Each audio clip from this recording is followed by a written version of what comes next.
Auntie Liz, I know you love a prediction video. I don't anymore. Do you know what? I used to enjoy doing the predictions, but since we've gone from the top 3 to the top 5, I've been finding it very stressful. I just like making you stressed. I know you do. It's good fun.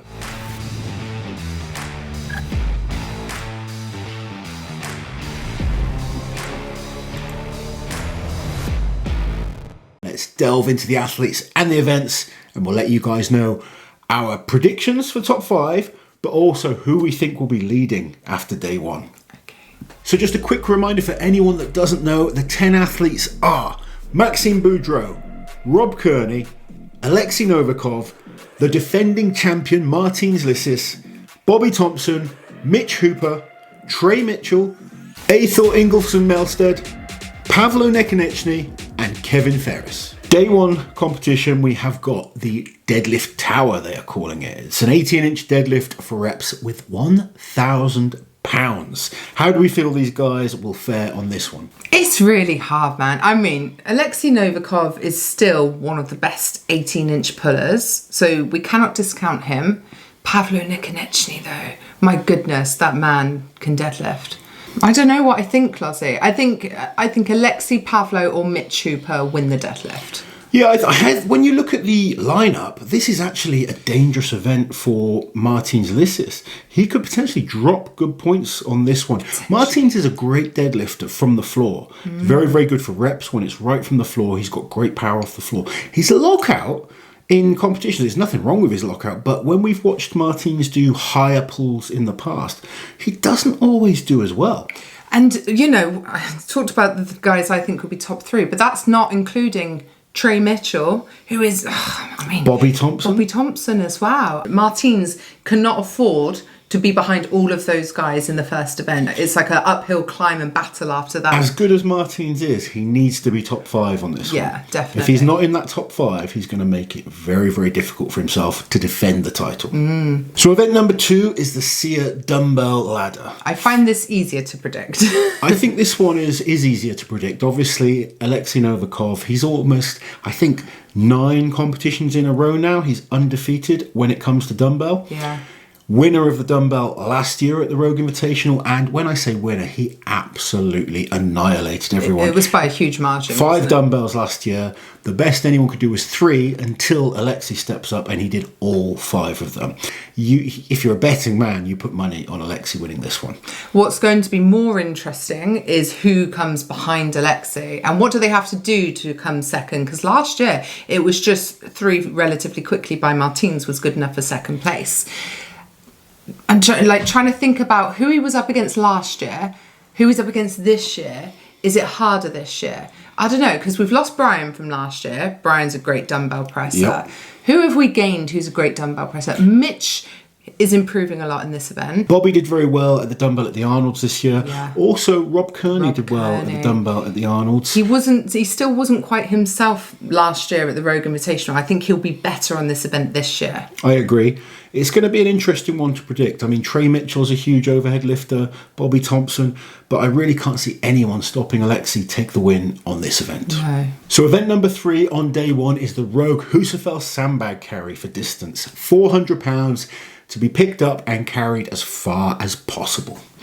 Now, looking at him, I think this should be a great event for Wide Pavlo because the bloke is genuinely massive. He's the biggest guy there. He's got really long, almost gorilla arms. He does, doesn't he? I think, and he's so fast. I think as long as he doesn't make a mistake, he'll cover distance so quickly. He is built for this type of event. Very long arms. He's proven that he's got that kind of conditioning. Yes. He has also proven that he makes mistakes. Yes. If he can put it all together, he should do very well on this one. I think someone like Martins will be looking to get some points back on this event. Yeah. I think Mitch Hooper can do very well on this event. Maybe even someone like Kevin Ferris. Yeah. He's got that fitness and conditioning where he can kind of push hard. We've seen him on multiple different types of carries and he's always good. We know he's fit. Very hard one to predict though. If they can clamp their hands around, then we can expect bigger distances. If they can't get their hands all the way around, it's much, much harder then to go as far as you can. So having those long levers Right, we're at your horrible point then where you want to predict who's going to be leading after day 1 because that's it for day 1 events. Yeah, and I mean, I don't think it's that hard to predict day one leader. No, I think Alexei. I think Alexei will be in the lead. I think he's got 2 extremely good events. Yeah. And then I think the sandbag carry should still be a solid event for him. Yeah. If he can be top 3 on the deadlift, and let's face it, he won the deadlift at the Shore Classic. He won the elevated deadlift at World's Strongest Man. It's an event he often wins. So I'm kind of being a bit harsh saying just get top 3. Yeah. You kind of guarantee him, I guess, to get the win on the dumbbell. So a solid performance on the carry. And he's put himself in a very good position day one. Martins could be in a weaker position on day one. I think the deadlift is potentially his lowest placing event of the competition. So as long as he can be top 5, I think, on that one, he'll be happy. Top 3 on the dumbbell. He'll be looking for top 3 on the carry as well, if he wants to regain his title. Rogue Coaster, then Lozzie. And this is another one. It's so hard to predict because of the different elements, the potential for people to make mistakes. It just looks hard and horrible as well, doesn't it? It looks awesome. It looks amazing. The Rogue team have just put together such cool looking equipment, and I think it's going to be so good to watch. Now, as for picking a winner on this one, much more difficult. We've got like a number of guys that could be in the mix. I think Martins could be in the mix. I think Mitch Hooper could be in the mix. I think Pavlo could be in the mix. I think Kevin Ferris could be in the mix. I don't think Novikov is going to be top 3 on this one. No, I don't see this being Novikov's best event. And like people have said, oh yeah, but he was only just behind Kiliashkovsky at the Wuss show. People have been saying that in the comments. Oh, but the Wuss arm over arm was so light. We didn't include it because it was too light to include. It was like, it genuinely, they pulled, and the rope was flapping and the thing was still moving. He had great technique on that one. He did. I was thinking of a different arm over arm that they did, actually. You're on about the one on the crane. No, I'm not. I'm on about the one with the train where they pushed it and then they pulled it back. That was ridiculously light. It was so light. I was kind of thinking then the crane one he did as well. That was really cool. The flag hoist, that was a cool event, but it's very different to a seated arm over arm pull. I'm expecting this arm over arm to be much, much more challenging. Yeah, I think so. So, Rogue Coaster. Again, I've said I think this is one that Pavlo is perfectly built for. When you look at him and think about his strengths. We said in the video that we made on Pavlo, he's got potential to be very good in this competition. He also has the potential to mess up. And it just depends what kind of performance he puts. He's the hardest athlete for me to predict. Yeah, same, because I think he could be way up there, but he could also be right down there, and neither would surprise me because, you know, the momentum of the occasion, the fact that it's a 2-day competition, the level of athlete that he's up against. This is a big step up. Big factors for him to deal with in this one. Travelling a lot further than he's used to travelling as well. There's a lot of factors for a young man coming in. I've said before, I think 2 years' time he's going to be a monster. He's a monster now, but he's still almost, dare I say it, in strongman terms, novice level. He's got a great experience from powerlifting. He's had 5 international shows. That's less than Mitch Hooper is in his first year of international strongman. It just shows, you know, how talented these youngsters are. But he is someone that could do very well on the arm over arm. So event number 5 is the yoke into the log lift. 1,000 pound yoke into a log lift. They've got to lift the log 3 times, 160 kilos, which is approximately 360 pounds. I think Mitch Hooper is the favourite on this one. Yeah. And the reason I think he's the favourite is not necessarily because he's the best log lifter. I think it's about getting through the yoke as easily as possible. The less time that yoke is on your back, the more energy you will save for the log lift. And quite frankly, all of these guys are capable of pressing a 160 kilo log for 3 reps. It comes down to who has the energy after doing the yoke to then do it. And also, who's put off by what footwear they wear. Yeah. Because a lot of people on the log will want to wear Olympic lifting shoes, You don't want them which on the yoke. wouldn't be the best choice of footwear for the yoke. Now, someone like Mitch is very good at not really caring about what equipment he's wearing. He's not one of these guys that gets all upbeat if he forgets his lifting shoes or he kind of doesn't have an elbow sleeve or something like that. A lot of guys do get upset about stuff like that. I think the ability that he's got to not let those type of things affect him helps him on this one. And I just think the energy that he saves getting through the yoke more efficiently is going to save his energy to be quick on the log. Yeah, I agree. I could see Mitch winning this one. I think Alexei will do really well on this. Martins, obviously, as well. It's a hard one. I think Bobby Thompson could do great on this. Like, he's decent at yoke. The problem for Bobby on the yoke is you could make that yoke 500 kilos and he'll move at the exact same speed. He's not a really, really fast athlete, is he? He's not blisteringly fast like maybe Novikov and Mitch are. Yeah. But yeah, Bobby could get big points on the yoke. Obviously, Bobby's the biggest log lifter in the competition. If he can... Now, what it comes down, we saw with Luke Stoltman last year, who was potentially the biggest log lifter in the competition, he didn't like having to transition from the yoke into the log. So it's just going to depend how Bobby copes with that. But I think you're right. I think Bobby can do very well. And I would put Trey in that same vein as Bobby there as well. I think those two could have similar, like, solid performances. Yeah, both big log pressers, both decent on yoke. Just depends how they get through and what kind of footwear they decide to go with. For me, I'm picking Mitch Hooper to take the win. And as long as they don't make mistakes, I think Novikov and Martins will be top 3 on this one as well. So it'll be very exciting going into the last event. The Inverstones over the hitching post. We saw this event last year. Martins was unbelievable. And I would expect Martins to be unbelievable once again. However, there is some very good stone lifters in this competition. And, two athletes that we haven't spoken much about, Maxime Boudreau and Trey Mitchell, both great stone lifters, both capable of lifting huge Atlas stones. We just need to see if they can transition that Atlas stone lifting into these more natural stones.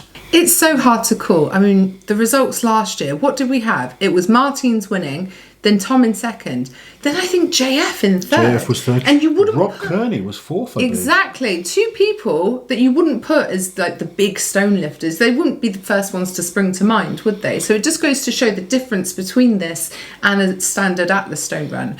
You would think that the guys that are good at picking up Atlas stones would also be good at picking up these. What's really interesting as well, I mean, we haven't mentioned Mitch or Novikov on the stones. No. And they could be athletes that could potentially go into this event in the lead. Martins could be in a position where he's behind the likes of Novikov and Mitch going into this event, but we know he's done exceptionally well on this event in the past. Those two are not names that we're kind of talking about that could potentially win this one. You could get athletes in between them. We could be in for a hell of an exciting finish to this competition. It sounds like a stressful finish. It's not stressful, it's exciting. Oh yes, it's exciting. It's so hard though, like, because you feel like you're doing some athletes a disservice. Like Trey Mitchell's just won back-to-back Shaw Classic titles, and we're not really talking about him, but when we did the breakdown, we thought probably not the best events for Trey, and it's... I think Trey can be challenged for top 5, I really do. Yeah. But when you look at the events, things like the arm over arm, things like the carry, they're events that maybe he's going to drop a lot of points on. Yeah. And then it puts pressure on the events that you're good at, that you have to win them. Yeah. We talk about like banker type events. Novikov perhaps has a banker with the dumbbell. Mitch perhaps has a banker with the yoke into the log.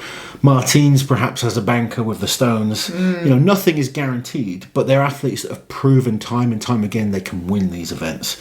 So it's going to be interesting. It really is. What it will come down to for me is not necessarily who wins the most events, definitely not, but who manages to drop the least amount of points. That being said, crunch time. Should we do a top 3 or top 5? I would prefer a top 3.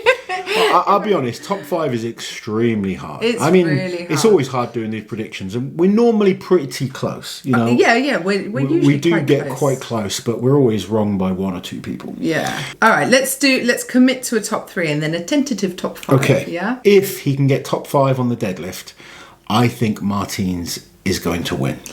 I think Martins potentially has the least weaknesses. I'd say him and Mitch have the least weaknesses, but Martins is defending champion and he's rested. He's not done anything since World's Strongest Man other than focus on this competition. I know he's had injuries to overcome, but his training wise has been focused on this. We've seen from the last year now that when Martins focuses on 1 or 2 competitions, he does very well, and he's backed it up so many times that when he comes to competition, he's in shape. So I'm expecting nothing different from Martins. I'm expecting him to be in shape. He's got experience at the Rogue Invitational. He's got experience on a number of these events. I'm going to put him as my first place. Solid pick. My second place is going to be Mitch Hooper. I think, again, Mitch has very few weaknesses in this competition. I believe he's got a chance of winning. He needs to believe in himself too. Obviously, he's in his first year of high-level strongman. He's done exceptionally well. And even if he can just finish on the podium, what a year it's been. And then I'm going to have Novikov in third place. I think Novikov has the most strengths. Yeah. You know, he could win the deadlift, he could win the dumbbell, he's got other events he's really good at. He won't be quite as consistent as the other two. I think he maybe drops more points than the other two on some of the other events. The other thing with Novikov, he's competed an awful lot this year. And to be fair, the last two shows I've seen him in, he wasn't his best. He was a little bit beat up, wasn't he? Now, maybe the month or 5 weeks that he's had off have been really good for him, and he's fresh and ready. He's young, so, you know, they recover quicker, these youngsters. But just from what I've seen in the last few shows, he wasn't quite as sharp as he was maybe earlier in the year. We'll have to wait and see, but Novikov is always dangerous. And anytime I've written him off, he goes and wins a comp. So I'm going to have that as my top 3. Beyond that, it gets really hard. I think the likes of Pavlo could be top 5. I think Bobby Thompson could be top 5. I think Maxime could be top 5. I think, you know, any of them really. But if I had to pick, I would say Trey Mitchell in 4th. And I'm going to say Maxime in 5th. Interesting. Do you want to hear mine? Go for it. I have Mitch Hooper in first place because I think him and Martins are incredibly close the whole way through the competition. I think Martins loses more points on the deadlift than Mitch does in any events. Okay. So mine is a scientific...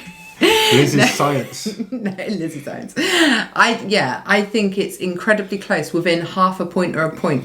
I think Mitch can just squeeze in. It's not, I mean, I predicted Martins would win the Arnolds this year. He did. I predicted he'd win Worlds. He came second. It's not often I don't predict Martins will win, so he'll probably win. But I'm going to back Mitch. I think Mitch first, Martins second, Alexei third. Then it's really difficult because the other guys, they have some incredible strengths, some weaknesses too. I'm going to have Trey 4th also, and I'm going to put Wide Pavlo 5th. Excellent. Maxime 6th. Then I'm stopping. No, Kevin! Oh my goodness, I've done it again. You've done it now. You've stuck with your top 5. Didn't mean it, Kevin. Kevin likes proving us wrong. Yeah, it's he all does, good. Yeah. It's going to be an absolutely incredible show. Regardless of what happens, our predictions will most likely be totally wrong. Let us know your predictions, guys. Comment below who is going to be your top 5. Be brave. Go for a top 5. Don't get all stressed about it like Auntie Liz. Go for a top 10 if you want to be really brave. Yeah. The event will be live streamed on the Rogue Fitness channel. Auntie Liz will put a link in the description below so you can check out the timings for everything. 3 events day 1, 3 events day 2, and then day 3, we've got the Rogue Record Breakers where Thor Bjornsson makes his return to Strongman in the weight for height. It's going to be a fantastic weekend of strength and CrossFit if you're interested in CrossFit as well. We can't wait to watch it. If you've got to this point of the video, thank you for listening to us rabbling on about these predictions and Auntie Liz getting as stressed as always. We hope you've enjoyed the video, guys. Please remember to give it a like, subscribe to the channel, and we'll catch you guys soon.